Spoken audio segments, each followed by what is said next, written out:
Hello guys, this video is for anyone who's looking to find a replacement for the MaxJax anchor bolt fastener system. So I'm gonna share my experience and what happened during this project.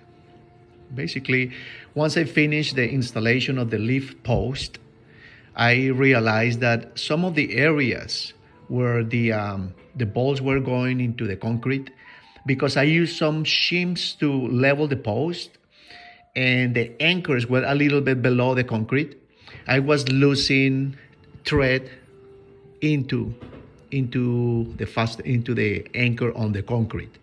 So I didn't feel that it was too safe to proceed that way, because I wanted to make sure that there was plenty of the fastener securing to the anchor on the concrete, and that way keeping the lift in place. So I did my calculations, and I was losing in some of the areas, I was losing close to up to 1 inch. Again, the sum of the thickness of the lift plate, the washers, and also the depth of the surface of the anchor into the concrete was a little bit below the concrete. So when I added all this together, I was losing probably up to 1 inch, and that's pretty significant. Let's see what this is. One inch. This right here, this much I was losing before the fastener was going into the anchor. So this much. So technically I only have, if I do this, I only had a little bit from here going into the anchor on the concrete. And I know, I mean, if you review the proportions of the anchor is 1.5 inches deep. So I really wanted to make sure that I could go as deep as possible to make sure that everything was tight and secure. So this is the problem, just to go to the problem right now. Like, this is the bulletin that comes with the MaxJax anchor box, which is right here. And I went to the hardware store and I told them, okay, so I just need replacement for the screw, and I wanted a little bit longer, probably 5 to 10 millimeters long, so that way I can go all the way down onto the anchor. So they actually sold it to me. I came back home and I tried to screw it, and they were not threading. I'm like confused. I said, okay, so this is exactly what I got, and they were not going into the anchors. So I went back to a different store and find someone who has a little more knowledge about this, because I'm new to all of this as well. So I'm not an expert, so I'm learning on the go. So I was made aware that the bolts that were supplied with the MaxJax are actually metric. And this is how you know they're metric. This is an 8.8 class 8.8 bolt, which is already telling you that this is a metric thread. And the metric threads are not equivalent to the imperial threads. Although they're pretty close and similar, one is not going to fasten into the other. So they cannot cross over. They're different. So I had to get a replacement with a metric bolt, and what I bought was a different system. So the way that you know about these differences, you need to buy these little tools that are not expensive, but it's always good to have them in your garage just in case you want to check things around. So this bolt only fits in 2 places. On the 5/8, which is exactly what they're telling us on the little bulletin that is included, or it fits right here on the M16, which is the metric system. But because we already know that this one has numbers here, we already know that this one is not an SAE, which stands for Society of Automotive Engineers, but this is a metric system. So when you have a metric bolt, they only make them with 2 different types of threads. One is called UNC, the C stands for coarse, and the other one is UNF, which stands for fine thread. This system right here that we have with the MaxJax is an M16 bolt course, which is the distance between the threads, which is 2 millimeters, and then you can select the kind of length that you need. In this situation, this bolt that comes with the MaxJax is a 60 millimeter bolt, and all you have to do when you buy the bolt, you want to make sure that you take measurements of how much space you're losing, and you can select a 65 or a 70 up to 70 millimeter going into the anchor on the concrete.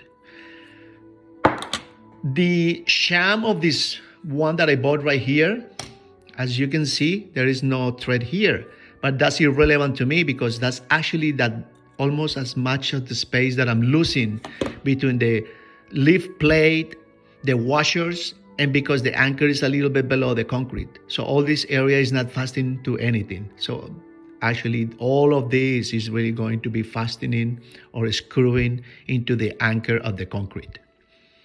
And I'm really happy about that because it makes me feel safer. We're gonna go and review this right here. This is the equivalency of the bolts. The MaxJax supplies the lift with class 8.8, which is high tensile strength, right? And this is the equivalent of a grade 5 on the Imperial system, the Imperial of the American or the SAE system, which give us, based on some research that I did, around 16,000 pounds of pressure per square inch before the bolt stretches or snaps. So in my case, I went out and improved the bolt. I bought a better bolt, which is a class 10.9 in the metric system, which is the equivalent to a American or Imperial system of a grade A bolt, which gives you 25,000 pounds of pressure per square inch before the bolt snaps or stretches or snaps.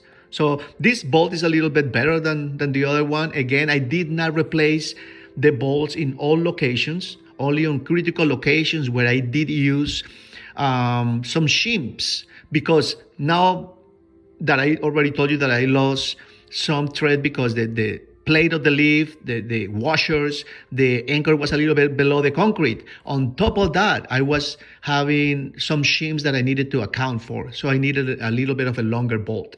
So I went out and selected the 65 millimeter, and it's working perfect. Perfect. I mean, it's really tight and secure. I torqued the bolts to 90 foot-pounds, and it's working just fine. Also, if you want, you can go and buy this little tool. I bought this tool from Amazon. It's only around like $7 to $8, and it can measure the thread pitch on both systems, the Society of Automotive Engineers, or the Imperial or American system, or the metric system in millimeters. The SAE measures bolts on inches. So, for example, the pamphlet here says that, you have on your kit, you have a 5/8 bolt with 11 threads per inch. So when I did that test, it didn't work because we have the SAE system measurement right here. And when I pull out the 11 threads per inch and I put it on the bolt, it doesn't fit anywhere.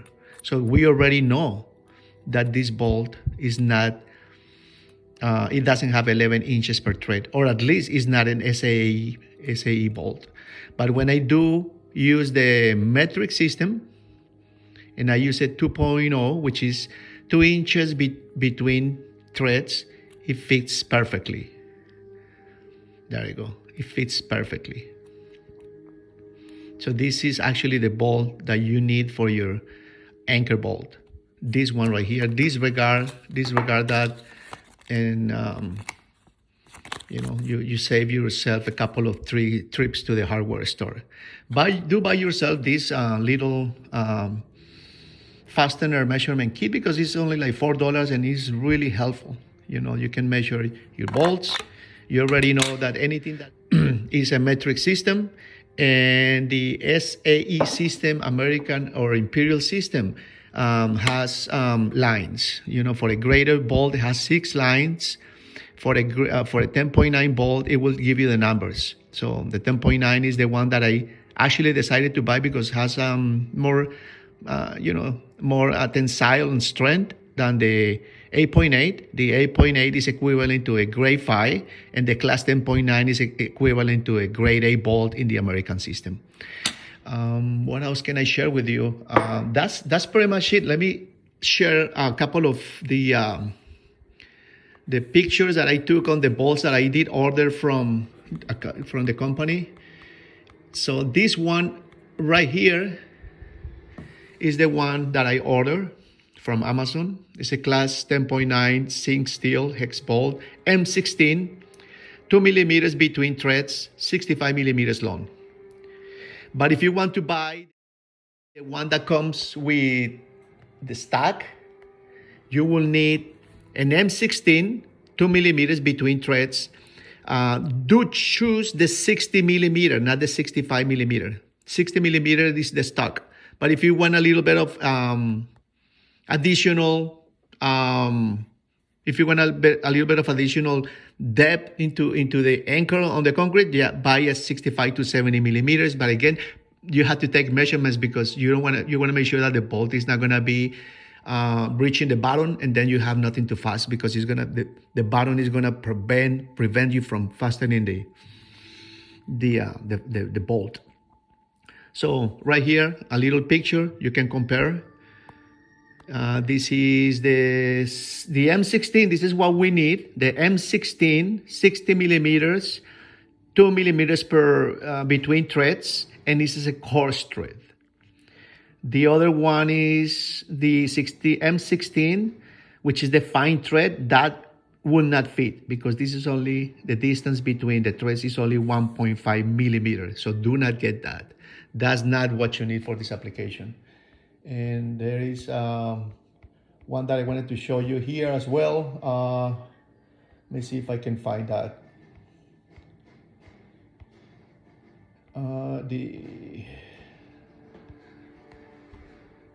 Okay, so this is the one that they're actually telling us that we need.